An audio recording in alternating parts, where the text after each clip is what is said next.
Hola, soy el pastor Vladi de Ministerios Visión de Fe en Guatemala. Hemos recibido el encargo de hacer un desarrollo del Evangelio, es decir, de los libros del Nuevo Testamento, en su cosmovisión judía del primer siglo, tal y como lo pensaron los escritores, especialmente Pablo, Juan y los que hemos estudiado. En ese sentido, hemos ya hecho algunos desarrollos como Gálatas, Hebreos, Apocalipsis, y ahora estamos haciendo Romanos. Espero que esto le permita crecer en su entendimiento de la escritura y su conexión con el Testamento de los Antiguos.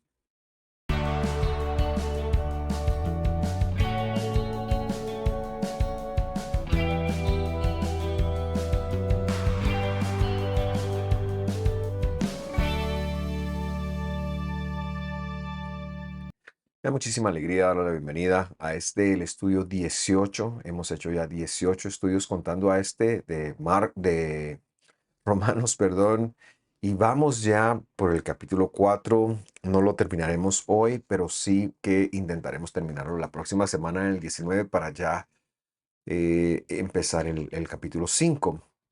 El tema que queremos tocar hoy es la ley causa ira.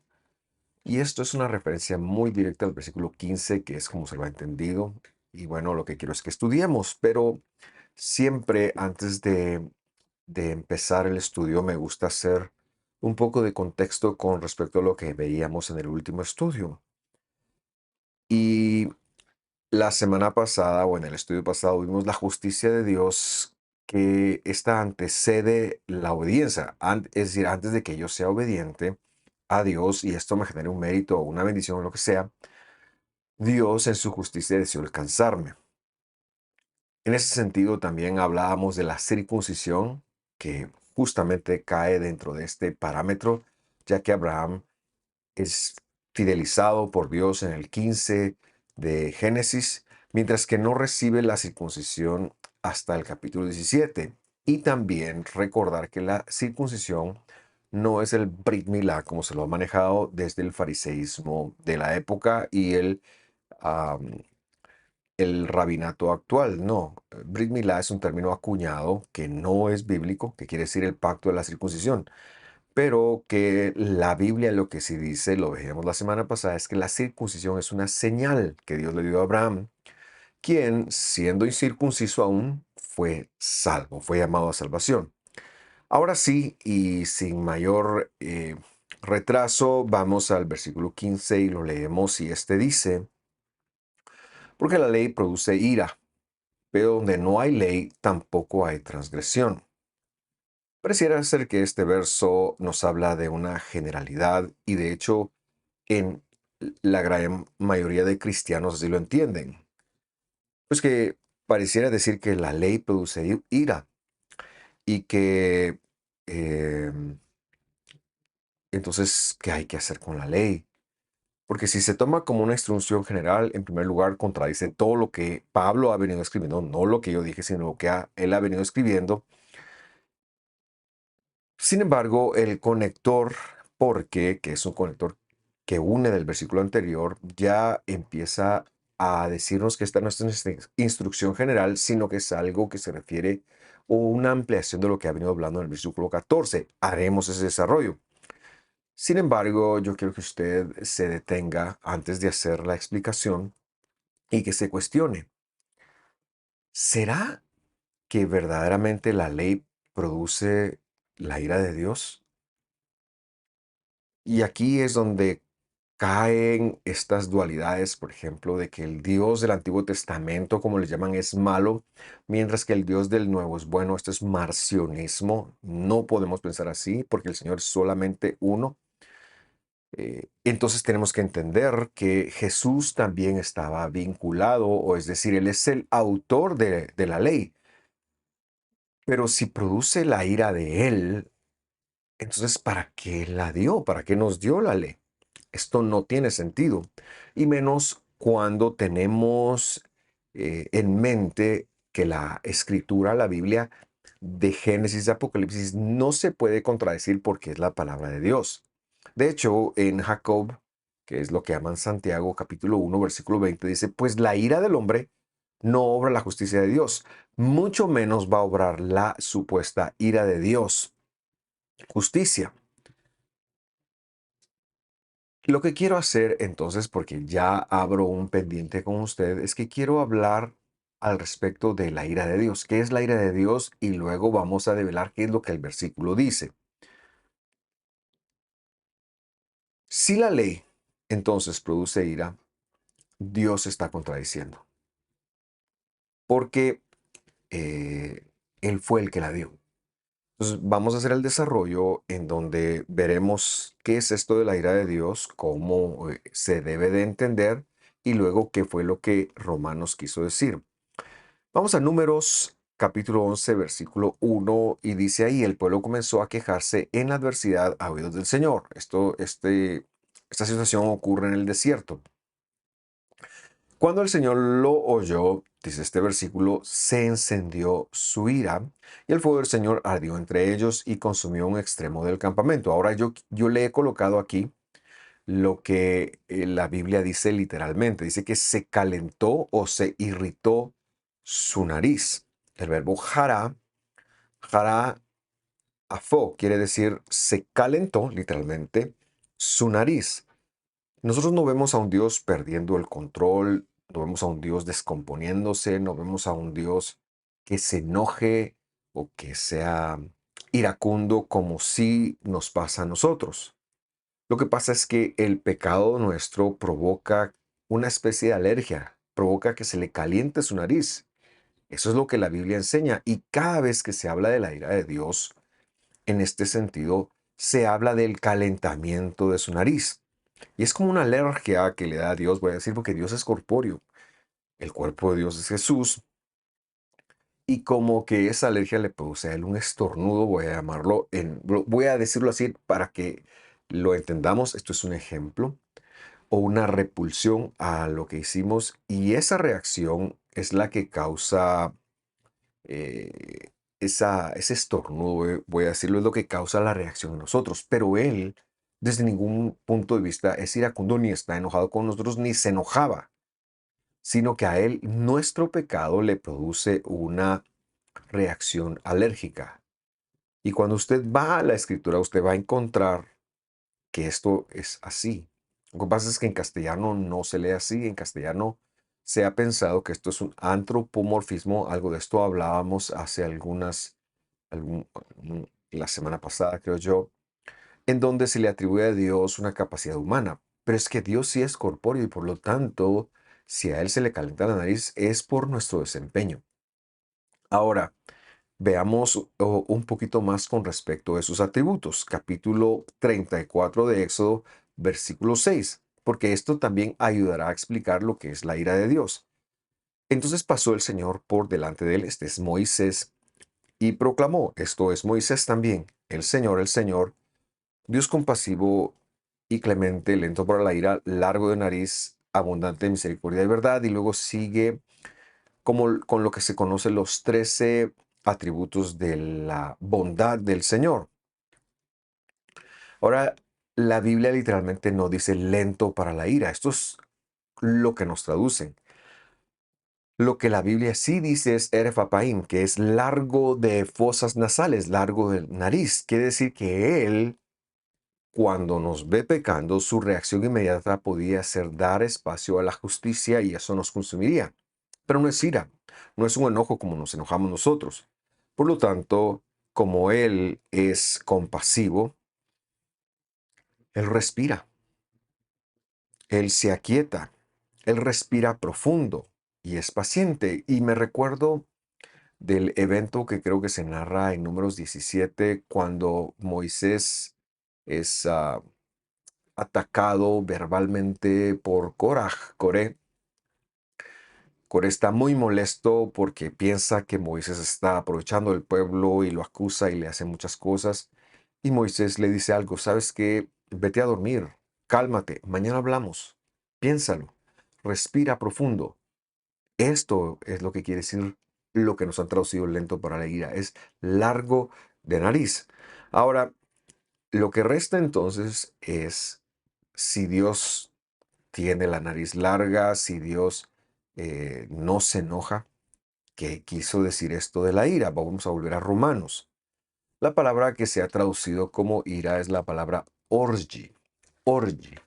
Y aquí es donde el estudio contextualizado nos da una ventaja para entenderlo, porque si usted busca la palabra orgi en griego, de hecho yo la tengo acá, bueno, la tenía acá, pero la vamos a buscar. Eh, permítame un segundito. Dijimos que era Romanos capítulo 4, versículo 16. Versículo 15, perdón. Estoy buscando en el original la palabra orgi. Es la 3709. Este es el número de la concordancia de Strong por si le sirve y para que usted lo consulte. La palabra orgy entonces se ha traducido por el Strong como un deseo o una excitación mental y por analogía una pasión violenta o un castigo o airarse, etcétera, etcétera. Ahora, cuando nosotros hacemos una lectura contextual, y por esto me explico, Pablo no era un griego escribiendo en griego. Pablo era un judío que, si bien escribió en griego, vamos a decir que escribió en griego, pero también existe la posibilidad de que haya escrito esto en arameo. Estaba pensando en arameo. Pablo no estaba pensando en griego, Pablo estaba pensando en arameo. Por lo tanto, el concepto origin no es un concepto original, es un concepto que viene del hebreo. Y aquí es donde la Biblia, que se tradujo 250 años antes de Jesús, me refiero a la Septuaginta, nos trae una gran luz en cuanto a cómo se tradujeron al griego los términos hebreos. ¿Qué hacemos? Y por supuesto, esto no es fácil, esto implica un tiempo, una inversión de tiempo. Vamos a buscar la palabra en griego y la encontramos en el Testamento de los Antiguos, en el Testamento Antiguo, y esto nos va a decir qué palabra hebrea tradujo. Esto, mis queridos hermanos, es un ejercicio de hacernos pensar y ver qué es lo que Pablo tenía en mente. Entonces, cuando vamos a buscar la palabra orgy y cómo se tradujo esto a la Septuaginta, al griego, tradujo muchísimos conceptos, porque el problema del griego es que al ser un idioma receptor, pero no teológico, pues usó muchos verbos, usó, por ejemplo, af, que es el de nariz que hemos mencionado, usó zaham, usó zaaf, en fin, una serie de verbos, pero dos verbos se aplican muy bien a cómo se tradujo la palabra orgi y de lo que Pablo está hablando acá. En primer lugar es el verbo hebra. Hebra. ¿Y qué es hebra? Hebra es un trastorno, como un torbellino, como algo, como una tempestad que pasa de un lado a otro. En Job, capítulo 21:30, lo vemos traducido. Job 21:30 dice, porque el impío es preservado para el día de la destrucción, obviamente porque hay un viento o del trastorno. Yo prefiero la palabra trastorno. Ellos, dice, serán conducidos para el día de la ira. Esto es otra cosa, pero lo que quiero que tomemos en cuenta es qué es lo que significa orgy. Entonces, que es una palabra griega, cómo se lo ve desde el hebreo. Es un trastorno. La otra palabra es zahar, como en Jeremías 30:23. Y ahí dice, la tempestad, esa es la palabra, del Señor ha salido con furor, una tempestad devastadora. Entonces, la idea más o menos se mantiene. Lo que podemos ver es que orgy implica una tempestad, un torbellino o un trastorno. En eso está pensando Pablo. Entonces, leamos nuevamente Romanos capítulo 4, versículo 15, y ahí dice, porque la ley, y si se refiere a la ley del Señor, produce un trastorno. Pero donde no hay ley, tampoco hay transgresión. Entonces, no es una distinción general porque la ley de Dios no puede producir trastornos sino en situaciones específicas, como es el caso acá. La pregunta que hemos de hacernos es, ¿en qué situación produce un trastorno la Torá? Para ello nos ayudamos del contexto y del conector. ¿Por qué? Porque quiere decir que este versículo va a justificar lo que decía el versículo anterior. Entonces releemos el 14 que dice, porque si los que son de ley son herederos, van a resultar la fidelidad y anulada la promesa. Quiere decir que si nosotros pensamos que la salvación es por la ley, eso es lo que va a producir un trastorno, específicamente cuando se quiera ser salvo por medio de ley, porque la ley es por la fidelidad de Dios. Por lo tanto, en este momento, si no fuera por gracia, sino por ley, la fidelidad sería vana y la promesa estaría anulada.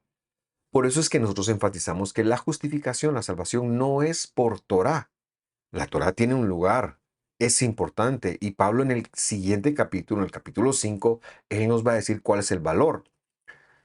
Pero la salvación es por gracia. Entonces, si no hay una transgresión a la fidelidad, no se anula. Por eso es que ha dicho el versículo que no hay transgresión. Este verso se debe de entender entonces dentro de su contexto y no como una generalidad, es decir, la ley como tal produce ira. Y entonces la gente se asusta, no, la ley no produce ira. El quebrantamiento de la ley es lo que produce la alergia al Señor. Y esto lo iremos develando poco a poco. Lo que sí quiero es que eh, por regla general no podemos aplicar esto a todo, sino que se refiere a la salvación. Cuando se trata de, como era el caso de los judíos fariseos, este es el meollo del asunto, tanto en Gálatas como en Romanos, de que por la ley, de hecho lo leíamos la vez pasada, la semana pasada, hay que circuncidarlos. Cuando se trata así, entonces hay un trastorno, pero si nosotros entendemos que es por un llamado divino, entonces no hay transgresión a la promesa. ¿Cuándo hay transgresión? Cuando se pide un mérito. Y con esto somos muy, pero muy enfáticos en decir, porque la ley solo es la obra de Dios. No hay mérito para ser salvos. Es que Dios nos llamó, Dios nos convenció, Dios nos llevó a profesar a Jesús. Es el conductor. La salvación depende en un 100% de Él. Ponerle esto a un hombre, que esto dependa de que un hombre diga, haga, crea cualquier cosa, es trastornarlo, porque es ponerle ley. Seguimos la lectura porque lo que sigue reforzará entonces esta idea. Por eso es de fidelidad. ¿Por qué?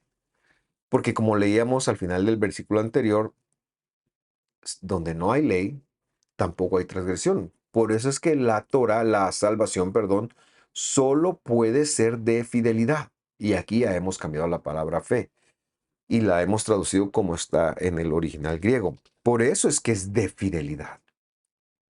Para que esté de acuerdo, dice este versículo, con la gracia, a fin de que la promesa sea firme para toda la simiente, no solo a los que proceden de la ley, sino también a los que proceden de la fidelidad de Abraham, quien es padre de nosotros. Y entonces señalamos varias cosas. En primer lugar, este versículo confirma lo que estamos afirmando. Es desde la fidelidad y no desde ninguna ley o desde ningún mérito para que esto esté de acuerdo con la gracia y entonces no trastorne, ¿qué cosa? No, no transgreda, la palabra transgresión, no transgreda la fidelidad que es el camino que Dios ha escogido para salvarnos. Y si es por gracia, entonces la promesa quedará firme para toda la simiente. Y yo creo que usted conecte algo acá. Abraham tiene una simiente, pero esta simiente incluye dos grupos de personas. En primer lugar, la simiente genética, que en el siglo I, por supuesto que se refería a los judíos, a todos los judíos. Y también se refiere porque ya está ocurriendo esto a todos los creyentes que no vienen del mundo judío. Estos son los que son llamados sin ley, simiente de Abraham sin ley. Entonces, si releemos el verso, vamos a ver que la promesa queda incorporada firme para toda la simiente. Pero esta simiente tiene dos vertientes: los que proceden de la ley y también los que proceden de la fidelidad de Abraham. En este momento histórico, entonces, que se están integrando muchos creyentes gentiles y que el judío está esforzándose, y quizás el prosélito también, porque incorpore la ley para ser salvo, no le está tratando como salvo. Y ya hemos mencionado y lo hemos dicho muchas veces, pero no está de más decirlo: llegamos a Dios, conocemos a Dios, somos salvos por su gracia, 100%. Pero luego de que somos salvos, Dios empieza a imputar en nosotros su educación. Pero es que el problema que había acá es que los judíos que están dentro del movimiento están exigiendo que esta gente se convierta en judía. Porque ellos dicen que la salvación solo era para los descendientes de Abraham. Y Pablo está aquí demostrando que Abraham no fue salvo por mérito alguno, no fue salvo por circuncidarse, sino que fue salvo por la puritísima gracia, únicamente por la gracia de Dios. Y que los que vienen detrás de él también lo van a ser salvos así. Pero esto implica de ambas vías. ¿Qué quiere decir eso? Que si los gentiles que vienen, que están siendo salvos por gracia, por el llamado de Dios, confiesan a Jesús en su corazón y empiezan a guardar Torah, porque es una promesa, porque es un llamado, también sucede así del lado genético. Los hijos de Abraham, y esto lo dirá Abraham más adelante, solamente son aquellos que Dios llama y que son salvos por gracia. Y que en el primer siglo eran Pedro, eran Juan y todos los judíos, perdón, que creyeron, los 3000 que creyeron en Pentecostés, los 5000 que creyeron después, todos los demás que el libro de Hechos nos narra, todos los de las cartas paulinas que están dentro de comunidades que son judío-mesiánicas. Todos esos judíos también, y me vale repetirlo, han necesitado de la gracia de Dios. Porque como lo hemos visto ya y lo hemos mencionado, no tiene que ver el hecho de ser meramente judío o descendiente de los patriarcas, no tiene que ver eso como una salvación automática. Por eso es que en Gálatas Dios le dice, o Pablo señala, perdón, por supuesto es Dios hablando por medio de Pablo, que en Isaac te será llamada descendencia, porque la descendencia es una. Y eso es lo que señala este versículo. Es una descendencia, son una herencia, una simiente, voy a llamarle simiente mejor, que incluye a los descendientes físicos, pero que son llamados por gracia, y a los gentiles que ahora pasarán también a ser descendientes, pero que también son llamados por gracia. En ese sentido, es que el versículo ahora está enseñando que Abraham es el padre de todos nosotros. Quiere decir que Él es el origen de todos nosotros. ¿Cómo es de importante em, entender bien la escritura? Vamos a leer el versículo 17, que es hasta donde vamos a llegar hoy, porque hay algunas cosas que también queremos explicar de ahí. Dice así: ¿cómo está escrito? Y ahora va a citar Génesis, él: te he puesto padre de muchas naciones, delante de aquel en quien creyó, es decir, Dios, que da vida a los muertos y llama a las cosas que no son como si fueran. Vamos a leer el pasaje entonces, como decía, desde Génesis, que es cuando Dios cambia el nombre de Abram a Abraham. Como se nos ha dicho, la palabra Abram quiere decir padre enaltecido. Ya veremos un poquito más de eso. Mientras que Abraham será padre de multitud de naciones. Génesis 17:5 dice: y no se llamará más tu nombre Abram, sino que será tu nombre Abraham, porque te he puesto por padre de muchedumbre de gentiles. Lo hemos traducido literal. El nombre Abram Abraham, el primer nombre que tenía, es una contracción de Abiram, que quiere decir padre elevado, en el sentido de que está inalcanzable. Y esto puede ser tanto porque es una persona muy espiritual o porque es una persona muy orgullosa. Por supuesto, en el caso de Abraham, era porque Abraham era una persona que Dios había levantado. Ahora, ese nombre es muy pequeño y Dios lo que va a hacer es que lo quiere transformar agregándole la segunda y cuarta letra de su nombre, que dicho sea de paso, es la misma letra. Es la letra Hey. Por lo tanto, su nombre termina siendo Abraham, Abraham en castellano. Y esto lo hace Dios porque Él está haciendo un pacto con Él. Recordará usted que el capítulo 17 es el capítulo del pacto en donde Él le dice, mira, yo voy a ser tu Dios y tú vas a ser, tú y tu descendencia van a ser mi pueblo. Por esta razón, le cambia el nombre.